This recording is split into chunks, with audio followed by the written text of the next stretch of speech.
Welcome to the Smart Thinking Podcast. This is my dad, Ted.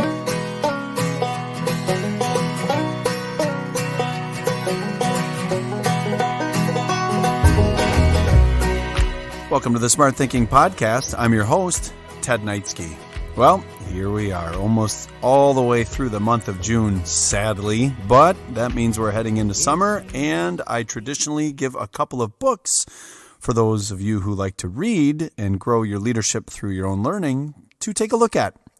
So, on this episode, which is a pretty short little episode, I've got 4 books, a couple of different items for you to review, a show, and 2 albums. So let's get into it.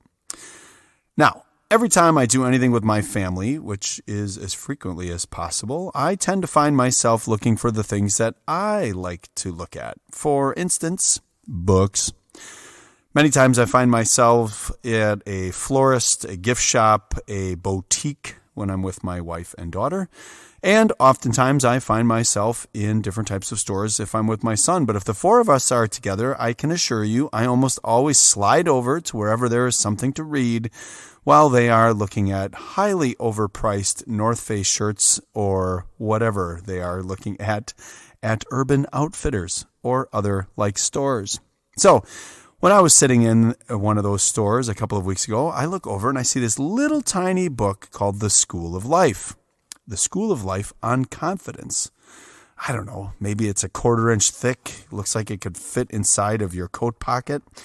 And I flipped it open and for the next 20 minutes, read it cover to cover. Then I ended up buying it because I thought this will be a great reference. And that is my first book for you to look at for the summer.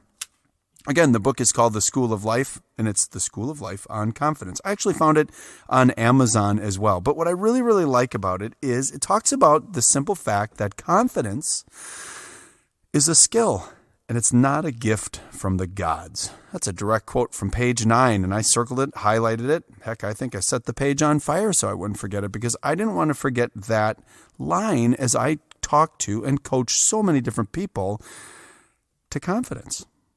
I think confidence is one of those things where we see it in others and we admire it and we wish we could be like that. But at the end of the day, if you sit down and read The School of Life's on Confidence, this little British book, which is pretty fantastic, it'll teach you and show you a variety of different ways to grow your own confidence, to look at the world in a different way so that you can step forward to it and feel yourself more empowered and willing to take the risks that are needed in order for you to feel confident. I'm going to read a little part of the text to you. There is a type of underconfidence that arises specifically when we grow too attached to our own dignity and become anxious around any situation that might seem to threaten it. We hold back from challenges in which there is any risk of ending up looking ridiculous, which compromises, of course, almost all the most interesting situations we find ourselves in and paralyzes us, eliminating the opportunity to be confident. The book is The School of Life on Confidence. You can find it online pretty much anywhere. Now, the next book, wow, this one I found the other day because Admiral William McRaven a few years ago did a speech at a college, a university graduation called Make Your Bed. And then he wrote the book Make Your Bed and Sea Stories. So when I found that he wrote another text, I thought, oof, I'm going to get that. The book is called The Wisdom of the Bullfrog. Now, what is a bullfrog? Well, the bullfrog is the oldest and longest-serving Navy SEAL and frogman. That makes him the Bullfrog before he retired from years in the United States Navy. What I like about the book is it breaks down very simply the wisdom that it takes to be a leader, and it very clearly shows you his simple steps and beliefs on what it takes to be a leader. He says this, it's simple. Be a person of integrity, be trustworthy, be confident in yourself, have a little humility, demonstrate that you have stamina, be aggressive in problem solving, and encourage those around you to take initiative. He takes those ideas and breaks them down in each chapter with really good stories. And what I love about the book the most is here is this United States retired admiral, Bullfrog, a very decorated war hero. And within the book, you can find this quote. Just because you made a plan Just because you made a good plan doesn't mean that's what's going to happen. Taylor Swift. I love this book. He takes all different types of pop culture, modern examples, weaves it in with history and historical examples as well as his own life examples, and he boils down what it is that we need to do to make leadership simple. Now, it's very important for you to recognize, he puts on here, leadership made simple, but not easy. The book is The Wisdom of the Bullfrog by William McGraven, and it is fantastic. All right, the next two texts. Well, like all books, many times people give them to me as gifts because I share books with other people and other people find texts and they are like, hey, Ted, have you read this book? And this next one is one of those books where I was in a meeting with someone and they heard about my podcast and started to ask me some questions about it. And then they said, hey, have you heard of this book? And I was like, no, I have not. And the book is called Smart Brevity. Now, at first, when he handed it to me, I thought, was I talking too much? Why am I getting this? Is this some sort of a clue or a hint? And he said, no, actually it's not, because I did ask. He said it's a phenomenal text that many people who teach and lead should be reading. Now, the book is written by the co-creators of Axios and Politico, and it's a phenomenal text because what it does is it really breaks down how to much more intelligently and succinctly, and in their words, using brevity, communicate. Now, throughout the whole books, there are tons of tips and tricks, but one of my favorites was this one. Start by stopping. Stop using too many words in a headline or a subject line. Limit yourself to 6 words, tops. Stop being funny or ironic or cryptic. It's confusing and not very clever to the people who are receiving it. Stop using fancy ACT and SAT words or business speak in your communications with people. It just simply frustrates them and makes you look aloof. 2. Once you kick the bad habits, start new healthy ones. As a matter of fact, before you start writing, they suggest that you take, in 10 words or less, write the reason you're bothering to write something in the first place. Write it in the most provocative yet accurate way possible. Short words are strong words. A general rule, a 1-syllable word is stronger than a 2-syllable word is stronger than a 3-syllable word. Strong words are better than soft and soggy ones, and active verbs always. And then when you're done, confirm what it sounds like by reading it aloud to yourself. I think that's pretty great information and pretty simple rules to follow. And the book is just filled with all of those different types of pieces. As a matter of fact, right in their cafeteria is a sign that says, brevity is confidence, length is fear. This summer, one of the opportunities we have as leaders and teachers and friends and those that are serving others is to write notes and to be succinct in our communication, but more importantly, practice smart brevity. So the book is called Smart Brevity, The Power of Saying More with Less, and it is fantastic. All right, the last book. The last book is something that came to me as a result of me talking to several business leaders about the struggles that many of my colleagues and friends are facing in the workforce. And that is not really being able to predict their future any longer. That lack of being able to predict the future creating a lot of anxiety. And all of that anxiety wondering and making us think, is this the right job for us? Well, I honestly think many of us are in the right job, and it's just a matter of finding ourselves in a position and a mindset to figure out a way to get to the future that we have identified. And after I was talking to my friend about the book, he wrote down on a napkin, because we were having lunch, he wrote down the book, Be Your Future Self. So I looked it up. And the book is called The Science of Intentional Transformation, Be Your Future Self Now, by Benjamin Hardy. And what I love about this book is it's written in a fashion where you can read it, reflect on it, stop, go back to it, read it, reflect on it, stop, go back to it, and yeah, I'll probably say it again. Go back to it, read it, reflect. Now, there are a bunch of chapters in this book, but there are 3 parts. The first part is threats to your future self. And what it does is it walks through the 7 threats that will impact your ability to be who you want to be in the future. Like number 1, without hope in your future, your present loses meaning. That's threat number 1. There are 6 more. Part 2 is about the 7 truths about your future self. Truth number 1, your future drives your present. The decisions that you're thinking about in the future, where you want to be, all of those different components are impacting the way you think today, the way you act today, the way you take risks today, your unwillingness to take risks today, your confidence or lack thereof. Just like that first book. And then the part 3, the last part of the book, 7 steps for being your future self. Step 1, clarify your contextual purpose. Why do you exist? What are you doing? What do you want to do? What drives you? What gives you energy? Where do you find flow? And the rest of the book is dedicated to back mapping to make sure that you are successful. A few months ago, one of my good friends and colleagues, Steve, had out of nowhere texted me, "Hey, Ted, what's your favorite quote from Ted Lasso?" Which sparked a whole TED Talks About Ted podcast. Well, my favorite one is, "I believe in hope." I love that quote. Well, then, as I'm reading the book, Be Your Future Self Now, I happen upon page 12, and it says the definition of hope. Hope is, number 1, a clear and specific goal. Number 2, agency thinking. Belief that you have control over what you do, that your actions matter, and you can impact the results in your own life. And number 3, pathways thinking. You see a path, have a path, or can create multiple paths from where you are and where you want to go. And you know what your goal is. This book is one worth reading. And what I really like about it is there are illustrations throughout the book to help you really clearly try to figure out who it is that you want to be in the future and the pathway. And again, like I said, you're going to read, you're going to reflect, it's going to give you ideas.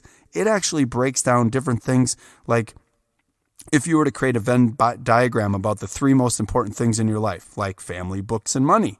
And if those were your 3 priorities, then how to actually break those things down by the hour, what to do with them, and where you want to be. Now, that's on page 138, and 2 of those 3 are really important to me: family and books. Now, I would suggest that if you wanted to read some books with other people this summer, Be Your Future Self is not one to necessarily read with a leadership team. But Smart Brevity, absolutely. The Wisdom of the Bullfrog, absolutely. But the book from the School of Life on Confidence and Be Your Future Self Now, I think those are 2 books for you to read to make you a better leader, a better coach, a better lover of others, and someone who can be dependent upon to be someone who has lots of skills and knowledge in your effort to support others. Because let's not forget, a leader is anyone who has influence over another person.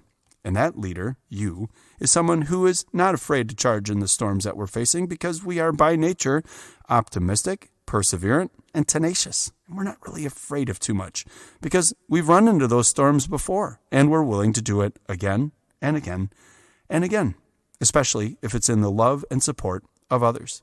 And finally, the last thing is, great leaders have 2 qualities. They are empathetic, meaning they're wondering what it's like to be in the position of the people around them.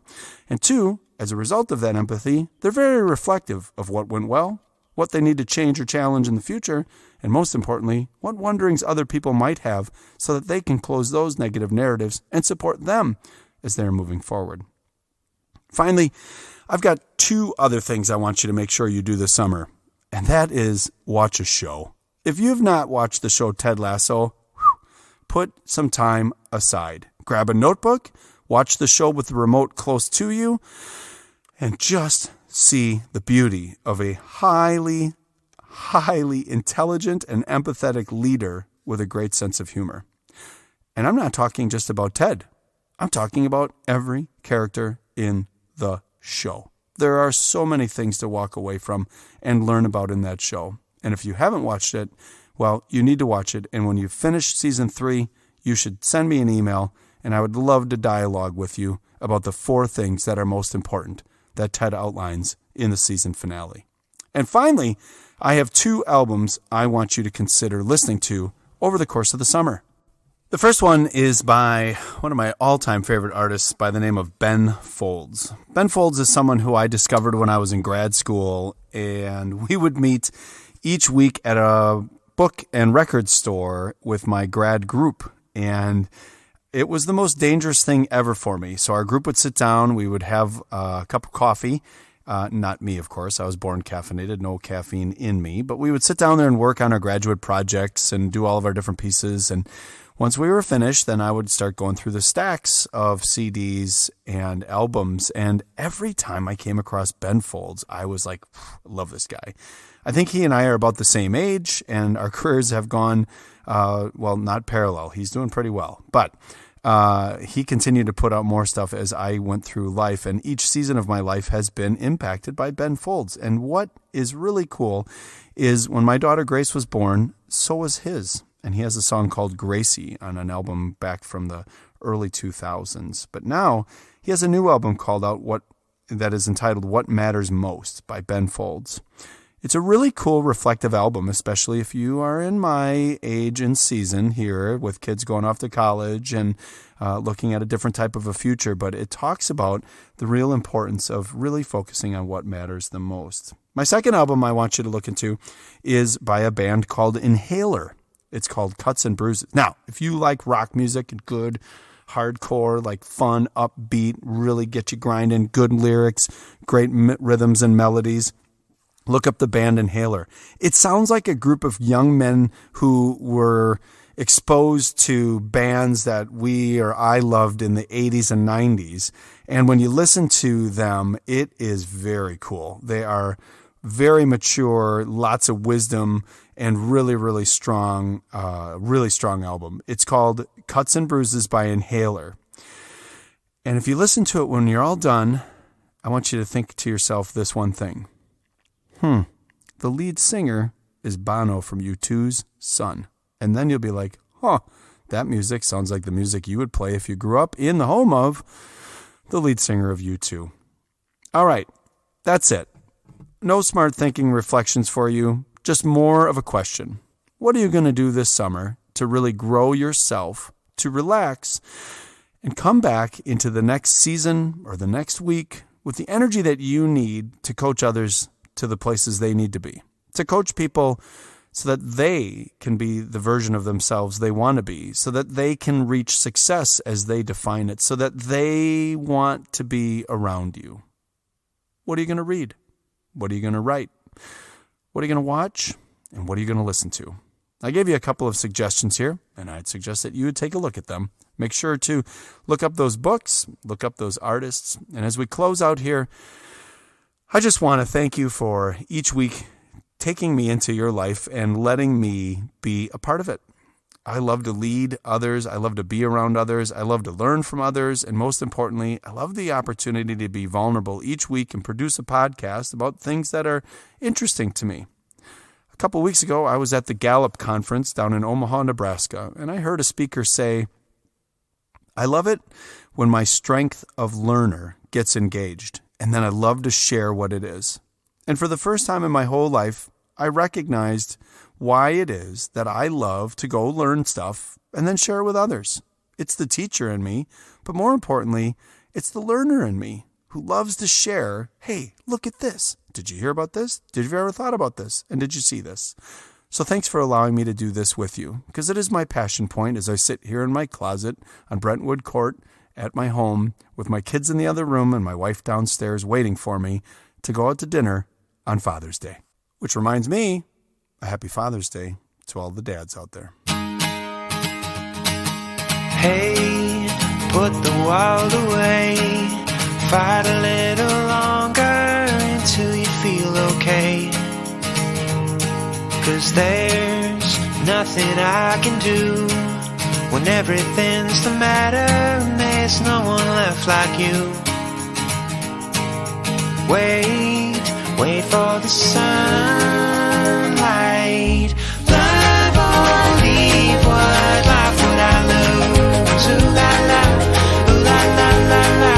Don't you wanna feel it too? Heal your heart with rhythm and blues. Ooh la la, ooh la la la la. Don't you wanna feel it too? Ooh la la, ooh la la la la. Don't you wanna feel it too?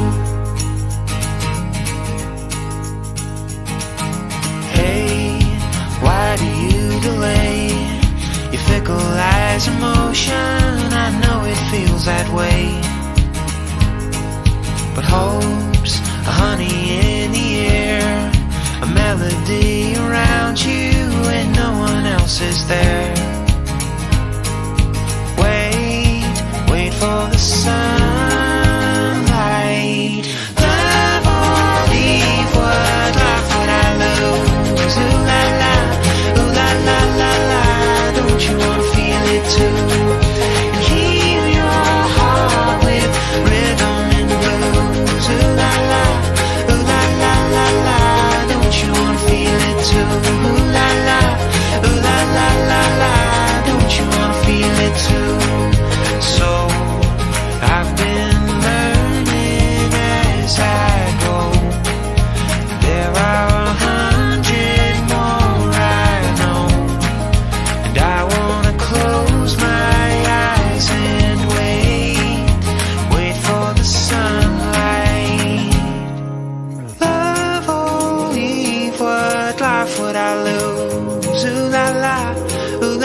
you wanna feel it too? And heal your heart with rhythm and blues. Ooh la la, ooh la la la la. Don't you wanna feel it too? Love or leave, what